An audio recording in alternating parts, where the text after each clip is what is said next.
Petugas damkar dan warga setempat mengevakuasi lumba-lumba yang diperkirakan memiliki berat 120 kg ini. Lumba-lumba dievakuasi menggunakan mobil damkar lalu dibawa ke pelabuhan Ulo-Ulo untuk dilepaskan. Proses pelepasan lumba-lumba di laut dalam turut disaksikan ratusan warga yang ingin mengabaikannya. Saat ditemukan, sejumlah luka ditemukan di tubuh lumba-lumba yang diduga akibat gesekan saat terdampar di muara sungai yang dangkal. Petugas damkar dan warga tetap memantau untuk memastikan lumba-lumba tersebut tidak kembali setelah dilepaskan.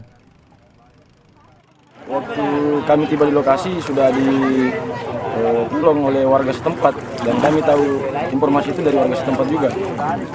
Menurut informasi dari warga, katanya dari tadi malam. Kalau perkiraannya karena badannya juga sudah mulai luka-luka, ada beberapa luka di daerah badannya dan kulitnya juga sudah mulai terkelupas.